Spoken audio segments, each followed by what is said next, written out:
Salut, bienvenue dans une nouvelle vidéo, bienvenue dans un nouvel épisode d'une journée avec. Aujourd'hui, je suis à Chambord, devant le château de Chambord, et je ne suis pas là pour vous montrer le métier de châtelain ou de guide touristique historique, pas du tout. En fait, aujourd'hui, on va découvrir le métier de musicien de musique classique. Et pour ça, on va rencontrer Antoine, Boris et Mathieu, trois musiciens classiques qui donnent un concert ce soir au château de Chambord. Bref, on va découvrir tout ça, c'est parti. Lui, c'est Antoine. Il est violoncelliste professionnel dans le groupe de musique classique Trio Chausson. Avec Boris au piano et Mathieu au violon, il donne des concerts partout dans le monde et enregistre des albums. D'ailleurs, entre le tournage de la vidéo et sa sortie, ils en ont sorti un nouveau. Mais bref, ce jour-là, ils étaient invités à donner un concert au château de Chambord. Et pour celui-ci, ils ne seront pas seuls puisqu'ils seront accompagnés par l'orchestre des jeunes du centre, mené par le chef d'orchestre Simon Proust. Mais avant le concert qui aura lieu le soir, il y a surtout toute une journée de répétition. Je veux pas te mettre en retard sur tes répétitions.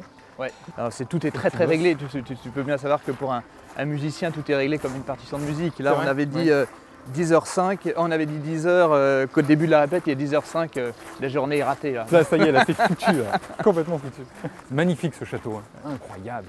C'est vrai que c'est une chance incroyable hein, parce que on a l'impression de vivre comme si c'était chez nous pendant 24 heures. Ouais. On a les clés du château. Tu deviens châtelain, là. On dort au château. Quelle chance.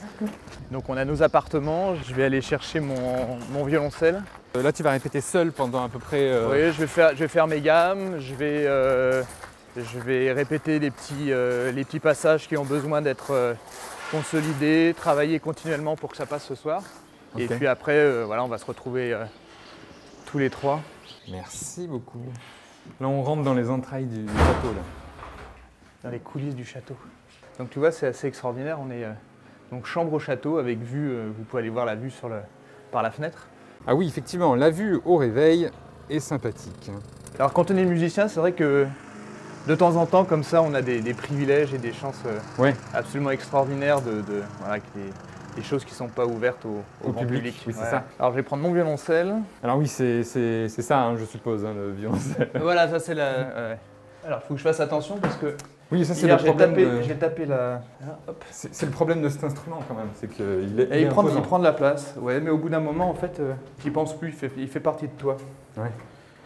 Quand les gens me demandent est-ce que c'est lourd... Oui, c'est ça, c'est lourd ou pas? Là, je pense que j'ai 7 ou 8 kilos sur le dos. Vous êtes un trio? Oui. Mais par contre, vous répétez chacun de votre côté? Il faut bien qu'on prépare nos partitions. Et ce qui est intéressant, c'est qu'en fait, quand on se retrouve tous les trois, c'est de construire ensemble une œuvre. C'est pour ça que notre trio a une façon différente d'interpréter le même trio qu'un autre trio, par exemple espagnol, ou un trio, parce qu'on a notre propre vision de la partition. Okay, et on fait pas on la modèle. En fait, on la modèle comme voilà. Donc en fait, souvent les répétitions, c'est un travail en gros de mise en place, de bien être ensemble voilà, quand par exemple on doit ralentir, si on doit un petit peu accélérer, ou sur les couleurs, sur les nuances. Voilà. Donc c'est tout un travail qu'on fait en commun pour qu'en fait quand on arrive sur scène, on joue la même partition finalement. C'est ça, parce qu'en fait, malgré que la partition soit la même pour tous les trios qui font cette partition-là par exemple, tu as quand même le choix d'avoir un... une interprétation. Oui, voilà, d'interpréter les choses et donc de pouvoir faire que d'un trio à l'autre, ça va être différent. Voilà, on reconnaît l'interprétation. Après, ça dépend des compositeurs. Parce que tu vois, par exemple, là, je te montre.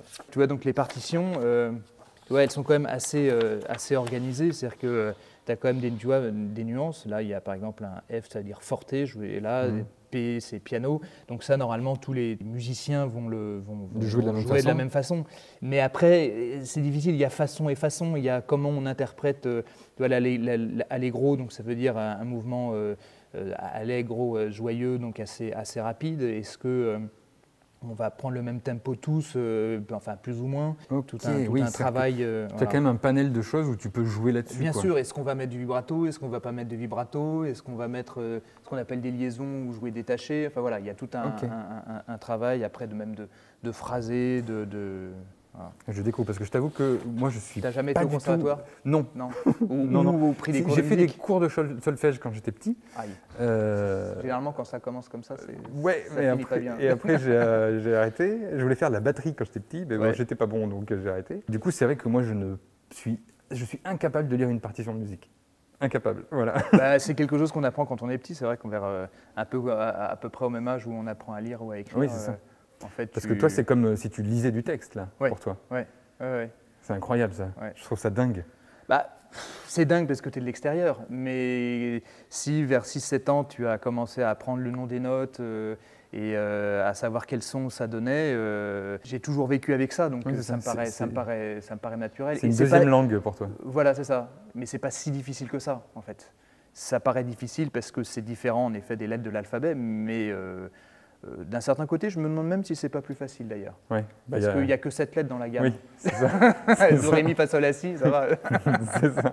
Est-ce que quand tu regardes, tu as même le son? Tu as Oui. déjà le son en tête? Oui. Ah ouais, Ouais. ça c'est incroyable, je trouve. C'est que rien qu'en Après- lisant, tu as l'œuvre. quoi. Limite, tu pourrais lire de la musique, toi. Oui, c'est ça. Ouais, Oui. voilà. Et je suis honoré d'être le seul public.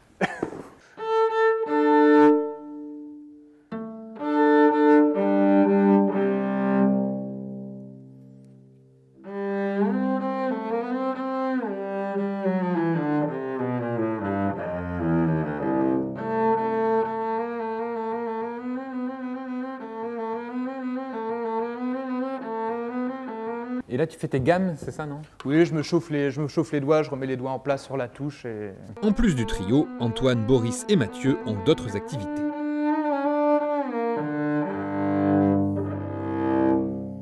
On a plusieurs casquettes, c'est-à-dire on ne vit pas que du trio, même si c'est, je dirais peut-être la part dans laquelle on s'investit peut-être le plus. Moi, je suis prof de musique de chambre au Conservatoire d'Angers. Ok, ouais. Et Boris, lui, est prof de piano et de musique de chambre au Conservatoire d'Issy-les-Moulineaux. Et Mathieu, lui, est violoniste à l'Orchestre de Paris. Ok, ah oui, Voilà. d'accord. Donc, en plus, ça demandait aussi beaucoup de temps. Ça ce que demande vous aussi faites à beaucoup de côté, temps. quoi. Ouais.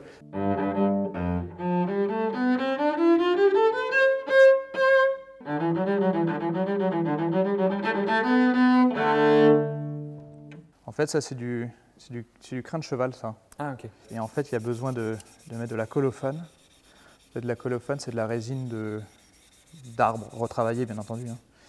Mais pour permettre d'accrocher, parce que sinon, ça ferait... Il n'y aurait pas de son qui sortirait. Ah, d'accord. Et les cordes, elles sont en quoi, d'ailleurs? Tungstène, là, c'est moderne. Là. Enfin, Ok. Avant, c'était du boyau de... Oui, c'est pour ça, mais c'est fini, Ouais. les boyaux de chat. Là. Oui et non. En fait, tu as des instruments qui sont montés en ancien. Et donc, il y a des gens qui continuent qui remettent des boyaux comme à l'époque. Et après, maintenant, il y a des matériaux composites, des trucs Ok. voilà, qui imitent le boyau. Enfin, Mais par contre, l'archer, lui, il est resté en crin de cheval. Ouais, ah oui. En bois de Pernambouc et crin de cheval. En bois de Pernambouc. Ouais.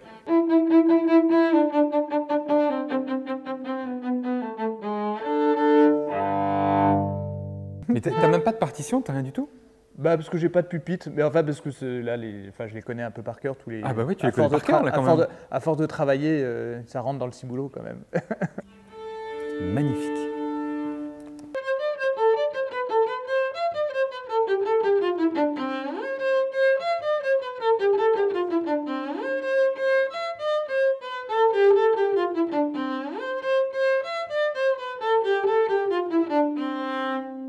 Ça fait combien de temps que tu fais ça?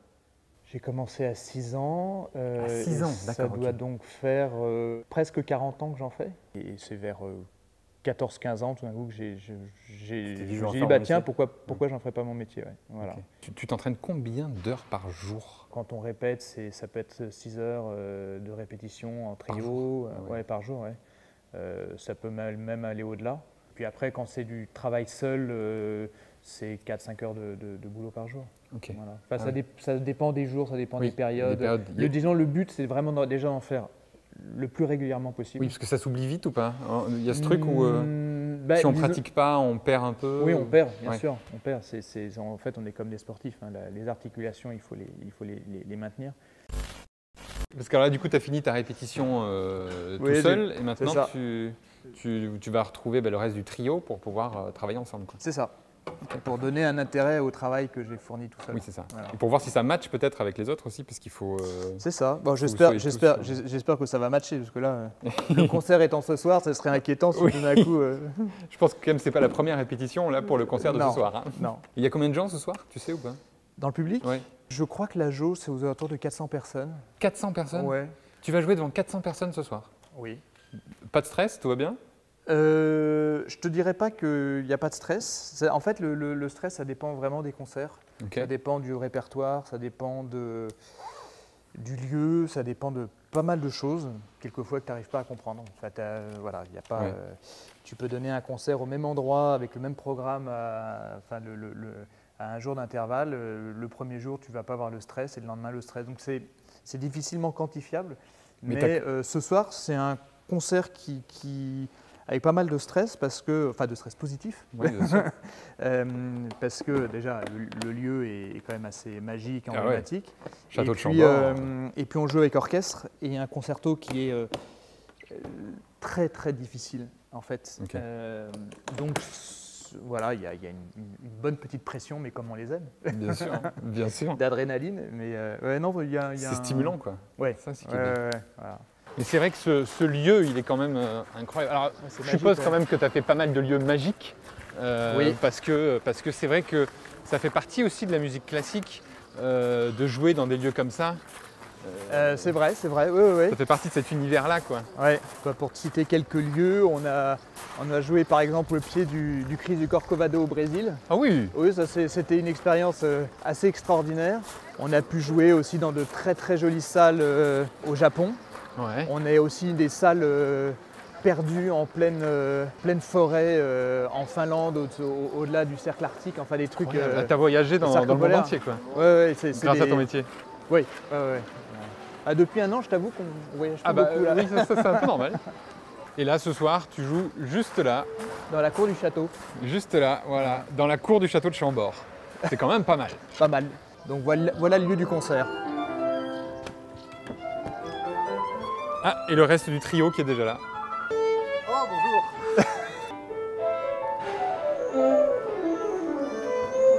Alors Boris est très heureux parce qu'il a un grand piano.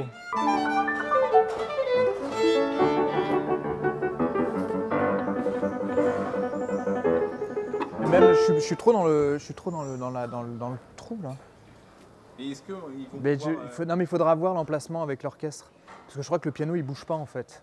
L'idée c'est que comme on commence le concert, juste en trio, c'est de se mettre dans à peu près cette position-là.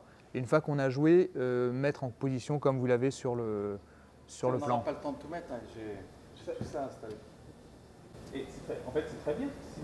Si vous êtes comme ça, en fait, on bouge pas et l'orchestre bouge pas. C'est-à-dire qu'on reste dans cette configuration Ouais. pour le concert. Non, c'est pas tout à fait comme ça. Ah oui. On reste un peu dans une sorte de disposition de trio où tu es là et moi un peu là vers toi. Ça nous permet aussi de voir le chef. Tout à fait. Est-ce qu'on peut enlever maintenant le capot? Super.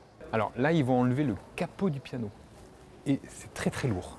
On va juste le poser là en attendant. Tu vois, c'est pas que des gammes et des répétitions. Hein. Bah oui, hein, finalement, il y a plein de choses. Il y a aussi du déménagement. C'est ça.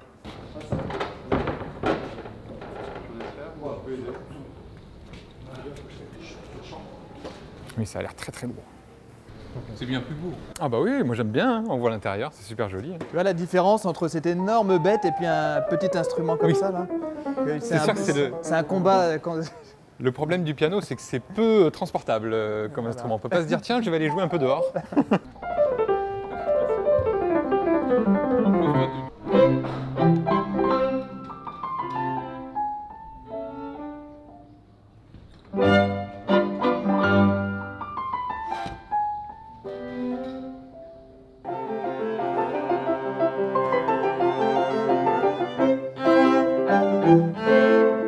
On n'est pas un peu lent?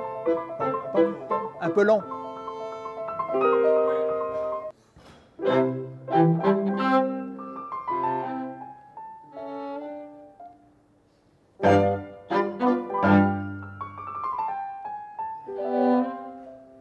Ben, on se pose des questions, ouais. Ouais. Moi, je suis pas à l'aise parce que j'ai quand même le piano en fait vraiment dans Dans la l'oreille tête, ouais. et j'entends assez peu Mathieu. suis pas sûr d'avoir un bon là. Hein.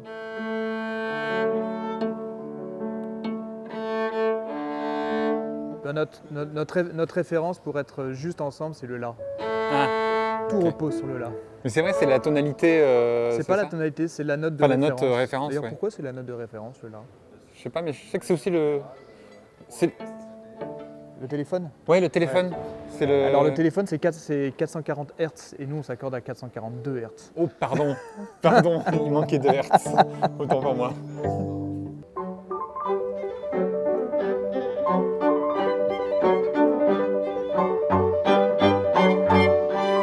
On peut juste faire la fugue.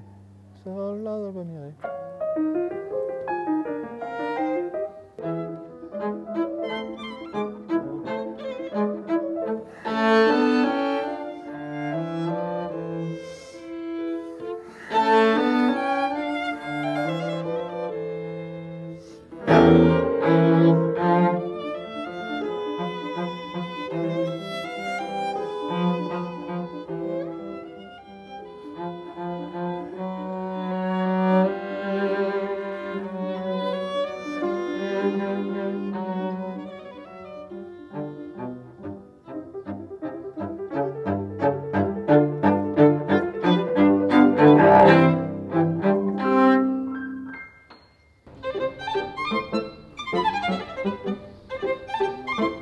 En fait, c'est ce que je te disais. En fait, ce que je vous disais, les instruments sonnent exactement comme nous on les entend sur scène. C'est-à-dire qu'on entend super bien, aussi bien le piano que le violon.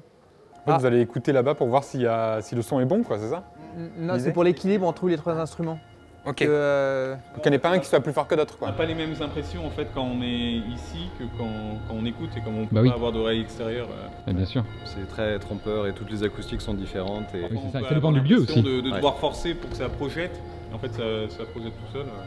Et parfois le Ok. contraire. Enfin, du coup, on a l'impression qu'il faut forcer. Du coup, c'est pas beau. Enfin, voilà, Oui, c'est ça. pour se rendre compte. Pour que finalement les niveaux pour les gens soient les mêmes entre les instruments, quoi, qu'ils puissent avoir l'entièreté On a du trio, quoi.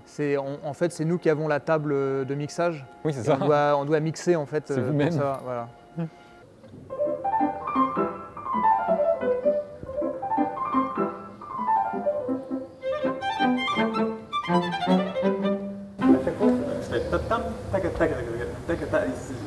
Parfois un couteau. Ah, tu fais ça? C'est impressionnant, en fait, la technique qu'ils ont. C'est dingue. C'est dingue. C'est des années d'entraînement, d'apprentissage, etc. Il a dit ça fait 40 ans qu'il joue du violoncelle. Incroyable.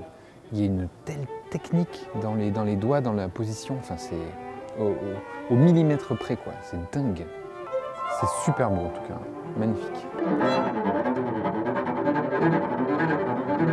Pardon, j'étais déconcentré. Pardon. Ça dit pam pam pim, pam pam pim, pam.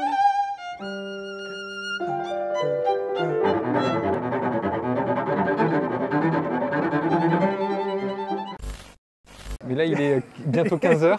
Il est bientôt 15h. Tu vas faire ta sieste, là, c'est ça? C'est ça. Ouais. Ok. C'est la sieste et en tout cas pour moi, tous les musiciens le vivent pas comme ça, Différemment. mais différemment. Mais avant un concert, rien ne vaut mieux qu'une sieste pour se reposer et retrouver toute l'énergie comme si on recommençait une nouvelle journée. Voilà, parce que le concert demande beaucoup d'énergie, donc je vais aller me reposer. Et là, parce que toi, tu répètes aussi avec tout l'orchestre? par On a contre répétition à 4h30 Ok. Avec tout l'orchestre. Et bah, je te propose qu'on se retrouve à 4h30 alors. Ben oui, très bien. Ben, bonne sieste Merci. et à tout à l'heure. Et bonne visite du château. Oui, j'en s'il profitais. vous plaît, hein. Ouais, Je t'avoue, j'en profitais, j'ai fait une petite visite du château là. très bien. À tout à Salut, l'heure. bye.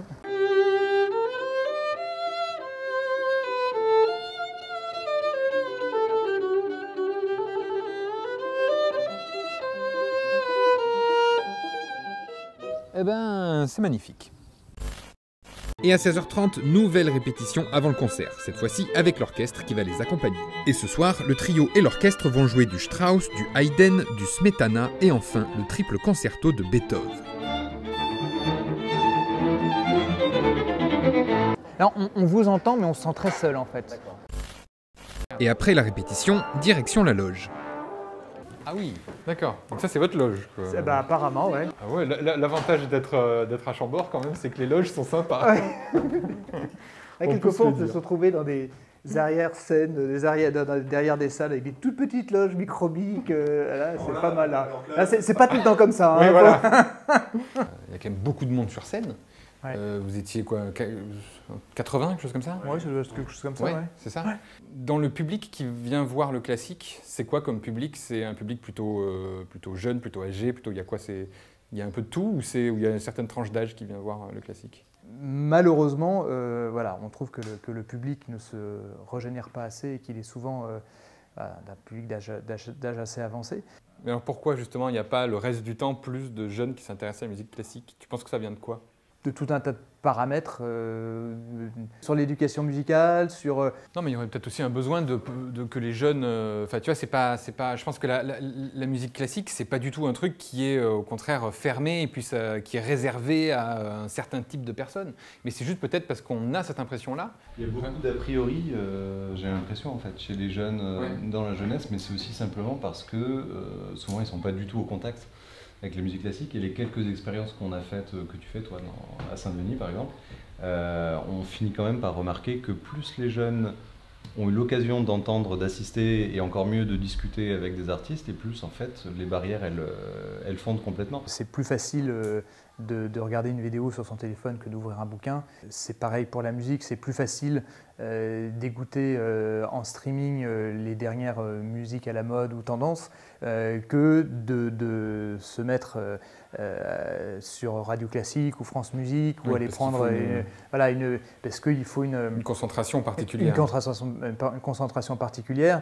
Dans une chanson, il y a une mélodie donc, qui est très simple à retenir, il y a des paroles qui retiennent plus l'attention, tandis que dans une écoute d'une œuvre classique, il y a vraiment besoin de se poser et de se laisser le temps en fait, de se laisser toucher par la musique. Donc ce soir, c'est un orchestre de jeunes étudiants, je pense que ça va de 15 à 22, 23 ans, Okay. Tous pratiquement des futurs pros qui viennent de pratiquement toute la France pour un stage de 15 jours. Eux, ils ont certainement été accompagnés par leurs parents au début, les emmener au conservatoire et donc leur inculquer une culture musicale.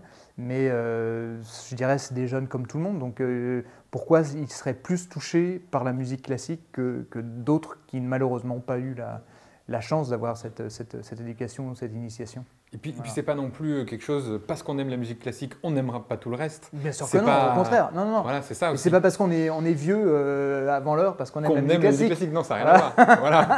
Et on peut très bien on vit dans notre temps, oui, voilà. tout à fait. Et on peut très bien aimer Aya Nakamura et la musique classique en même temps. Contrairement à ce qu'on pourrait penser, les concerts de musique classique, on n'est pas obligé d'y aller sur son 31. On peut y aller en chemise, t-shirt, jean, basket, tranquillou quoi. Il n'y a pas de protocole hyper strict là-dessus. Mais par contre, ce que vous ne savez pas sur moi, c'est que moi, j'adore être en costume. Sauf que je ne peux pas le faire sur la chaîne YouTube. Ça ferait trop bizarre que je sois tout le temps en costume à aller voir des métiers. Et comme ce soir, je suis à Chambord pour aller voir un concert de musique classique, bah du coup, voilà, je me fais kiffer. Alors, qu'est-ce que tu en penses? Ah bah, très très bien. Toi, tu vas être pareil, on est d'accord? Oui. Qu'est-ce que tu en penses? Boris, dis-moi. C'est magistral. C'est pas mal. Vous êtes obligé d'être en costume pour être sur scène? On n'est pas obligé d'être en costume, mais j'imagine que c'est une convention qui fait que les gens qui viennent bien sûr écouter, mais ils viennent regarder. Ouais. Donc, et on en discutait tout à l'heure. En fait, il faudrait trouver un moyen de pouvoir être chic, beau. Finalement pour que ça soit agréable, mais pas forcément comme ça. Enfin. Oui. Bon après t'es très bien, hein, je te rassure. C'est bien, bon, tant mieux, mais ouais, enfin, je trouve qu'il pourrait y avoir quelque chose de plus, justement, qui est moins codifié. Là, on est un peu dans le code, mais encore une fois, est-ce que les gens aussi attendent ce code-là? Le concert commence dans 30 minutes quoi. Ouais.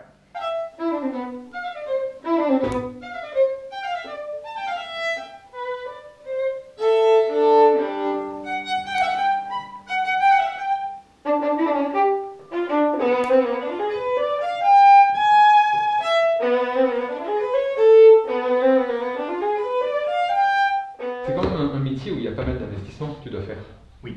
Ne serait-ce que l'instrument. Oui. Déjà, ça coûte combien un violoncelle comme ça? Ça dépend. Enfin, un violoncelle entier, vraiment bas de gamme, chinois, tu peux en avoir, je pense, à 500-600 euros. Ok. Après, si tu montes, si tu vas visiter des instruments italiens très anciens, du 17e ou du 18e, du côté d'Italie par exemple, là ça peut monter à plusieurs millions.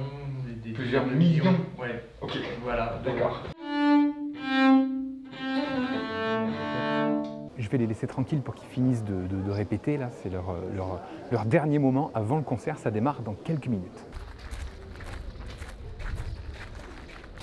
D'avoir passé la journée avec eux, là, du coup, c'est dingue, mais j'ai la pression pour eux, quoi. J'ai moi-même le trac. Le concert s'est déroulé en 3 parties. D'abord le trio Chausson seul.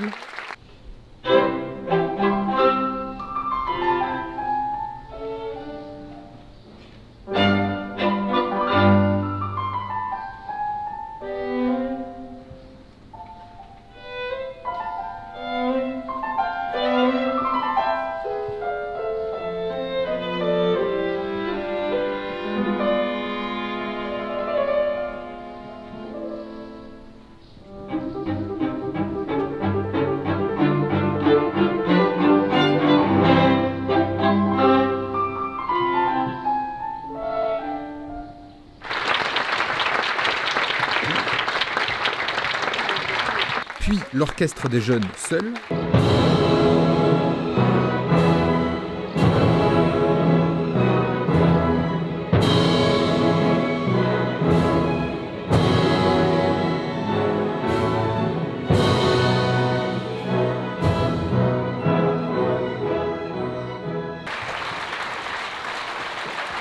Et enfin, l'orchestre avec le trio.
Eh ben, j'ai vachement apprécié. Ouais. Mais il y a une puissance dans l'orchestre, c'est hallucinant quand même. Hein. Ouais. La puissance que ça dégage. Et ça vous est déjà arrivé de vous gourer d'une note ou quoi en plein concert? Oui, ça arrive. Ok. Bien sûr, je veux dire, l'erreur est totalement... ça arrive très souvent. Ok, mais ça se... Il faut passer le plus vite possible, c'est se rattraper le plus vite possible. Je pense que c'est ce qui fait peut-être la différence entre un amateur et un professionnel, c'est que le professionnel se rattrape très vite. Ok, d'accord. Voilà. Donc ça se sent pas et les gens ne s'en rendent pas compte. Voilà. T'es quand même comment là après tout ça? Pile au milieu entre excité, surexcité et lessivé. Ouais. Je peux comprendre. Comment tu te sens après le concert? Content de ce concert. On a fait c'était une super aventure de 2 jours avec l'orchestre et puis avec le chef. Et l'œuvre est tellement belle que voilà, c'est vraiment un plaisir énorme de jouer cette œuvre du triple. Et merci de m'avoir fait découvrir tout ça à tous les trois cette journée. C'était incroyable. J'ai vraiment adoré. J'ai découvert plein de choses et c'était trop bien. C'était trop bien. Et j'espère qu'il y en a plein aussi qui se diront, mais ça a l'air cool la musique classique. C'est hyper cool la musique classique, bien sûr. Et ça donne envie d'être écouté. Merci à tous les trois de m'avoir accueilli aujourd'hui. C'était vraiment génial. Et puis voilà, j'espère. On est très heureux d'avoir fait ta connaissance aussi. Merci, voilà. C'est très gentil. Et puis à bientôt. À très bientôt. Salut. Voilà, c'est la fin de cette vidéo, j'espère qu'elle vous aura plu. Si c'est le cas, n'hésitez pas à liker la vidéo, à la partager, à vous abonner à la chaîne, c'est important. Et moi je vous donne rendez-vous un prochain dimanche pour une prochaine vidéo. Salut!